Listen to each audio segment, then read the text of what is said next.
Alors, Anne-Karine Stocchetti, devant la carence du service public, parce qu'elle existe, comme vous venez de le lire, cette carence du service public. Alors vous êtes sur un réseau de crèches solidaires et de garde d'enfants à domicile pour les parents, toutes origines sociales, justement, ça fait partie des choses qui sont importantes pour vous, c'est-à-dire de maintenir cette aide aux plus défavorisés, aux plus précaires, pour ceux qui travaillent en horaire décalé, ça aussi, ça rappelle un peu la crèche Babylou. Et vous avez sollicité les entreprises. Est-ce que vous pouvez nous raconter cette expérience et comment vous avez mené votre travail ?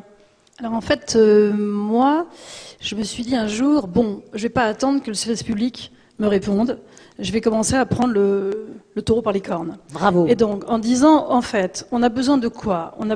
J'ai besoin de quoi ? Parce que j'étais concernée au premier chef au départ. J'ai besoin d'une réponse très claire quand je prends des trains à 5 heures du matin, comme c'était le cas aujourd'hui. Donc, une réponse à 5 heures du matin, quoi qu'on en pense, à un moment donné, c'est à la maison. C'est-à-dire que si j'ai plusieurs enfants, je ne peux pas me dire que je vais aller déposer le petit ici, le moyen ici et le plus grand ailleurs. Donc, à un moment donné, ça passe par la maison. Donc, la première démarche d'Optimum a été de mettre en place un service de garde d'enfants à domicile qui a été baptisé Gepetto. Gepetto signifiant garde d'enfants pour l'équilibre du temps professionnel, du temps familial et son organisation.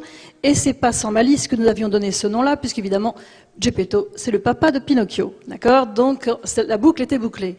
On a bien bossé sur ce projet-là, ça a bien accroché, et on l'a mis dans un programme européen, on l'a testé sur plusieurs territoires en France, et ça fait des petits, puisque désormais nous allons le défendre sur Barcelone. Donc ce projet-là a bien fonctionné.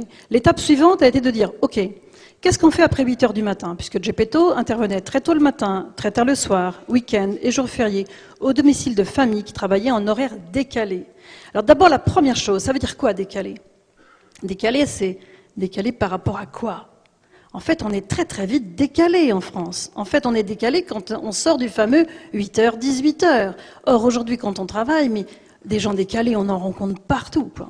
Et puis la deuxième chose, c'est que les horaires dits décalés, maintenant, on commence à dire dits spécifiques. Hein, la militance a œuvré. Les CAF, actuellement, les caisses d'allocation familiale parlent d'horaires spécifiques. Donc, ça chemine. C'est pour ça que moi, j'ai beaucoup d'espoir dans tout ce que je mets en œuvre.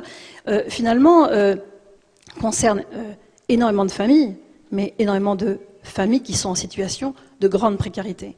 Des familles monoparentales ? Alors, beaucoup évidemment, en fait, vous avez le tiercé perdant, qui est basse qualification, basse rémunération, et monoparentalité. Alors là, si vous faites le tiercé, c'est super, vous descendez la spirale et vous descendez jusqu'en bas. Si vous n'arrêtez pas la spirale à un moment donné, en donnant des outils qui soient adaptés, la spirale ne repartira pas dans l'autre sens.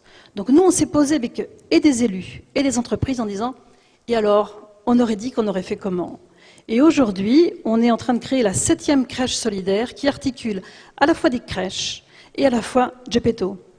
En gros, on rassemble autour d'une table des personnes sur un territoire. Et la notion de territoire, elle est essentielle dans la discussion. D'accord, donc dans un quartier donné, dans une ville donnée, Un dans une agglomération donnée. On ne peut pas déconnecter emploi, enfance et territoire. C'est une question qui est territoriale. C'est-à-dire que lorsqu'on est sur un territoire et qu'on rassemble l'élu de la petite enfance, mais aussi, tiens, le responsable du pays, mais aussi, tiens, cette entreprise, etc., avec des gens qui ont envie, parce que nous, on n'a pas rencontré des gens qui disaient « cette question ne nous intéresse pas ». Ils disaient « on la prend comment, la patate chaude ?» Et les entreprises sont favorables ? C'est-à-dire que qu'est-ce qui les motive ? Celles qu'on rencontre. Oui. Hein, c'est sûr. Voilà. Celles qui répondent au téléphone. Celles qui disent « ok, on va jouer avec vous ». Mais celles qui décident de jouer avec nous, elles le font vraiment et avec beaucoup, beaucoup de sincérité. En disant, et on va se partager la problématique. Les entreprises qui viennent vers nous aujourd'hui, ce sont des entreprises qui travaillent en horaire posté. Donc là, on a une très belle expérience qui démarre à Romans, dans la Drôme, avec les tanneries Roux, des entreprises, les ravioles de Saint-Jean, enfin bon, des entreprises qui sont vraiment des entreprises locales, quoi. Alors il y a aussi CGLEC, il y a aussi Super U, enfin voilà, il y a tous ces gens-là autour de la table. Donc ils financent des postes et des emplois pour que les enfants puissent être gardés à domicile. Comment ça se passe ? On vient avec une offre globale. En fait, nous, on avait compris dans notre petit cheminement qu'il fallait proposer des choses très très concrètes et très très pragmatiques. Parce que finalement, l'entreprise elle-même n'est pas à même de comprendre totalement et comment ça marche la PSU et comment ça marche les subventions, etc. On les noie avec ça. Donc on leur dit, écoutez, on vous propose une offre et là-dessus, vous allez pouvoir vous inscrire dans cette offre. En clair, vous pouvez soit réserver des places, soit acheter des heures de garde d'enfants. Et la chose qui m'a le plus surprise, c'est qu'en fait, dès lors qu'on proposait Gepetto aux entreprises, seules, ça ne fonctionnait pas. Dès lors qu'on a dit Gepetto avec de la crèche, ça s'est mis à fonctionner. Alors, c'est une toute petite expérience, hein, on a 7 crèches, donc on ne peut pas écrire un bouquin. Mais je veux dire, Mais en même temps, parce que ce sont des exemples qui peuvent justement inspirer beaucoup moi, d'autres. je crois vraiment que sur les territoires, il y a des gens qu'on a envie. Alors, en fait, il faut travailler avec ceux qu'on a envie. Oui, et puis ça servira peut-être d'exemplarité pour ça les va autres. Tirer, ça va tirer On espère qu'un jour ils vont se sentir un peu bêtes d'être exclus d'un formidable élan. Lorsque vous discutez avec des DRH, ou bien avec une préfecture, ou bien avec un élu, la question des niveaux sociaux est tout le temps présente. C'est-à-dire qu'en fait, vous avez tout le temps cette idée qu'il faut que ça puisse satisfaire tout le monde, et que cette question de la mixité sociale, elle est centrale. Or, pour faire tourner un établissement, soit une crèche ou un service de garde d'enfants à domicile, le côté magique de l'affaire, c'est quand tout le monde est concerné et peut donc régler et payer sa facture en fonction de ses revenus. Ça, c'est une idée qu'il ne faut pas qu'on mette de côté. C'est une idée qui est unique et qui est absolument magnifique, de pouvoir payer en fonction de ses revenus. Et ben voilà, alors...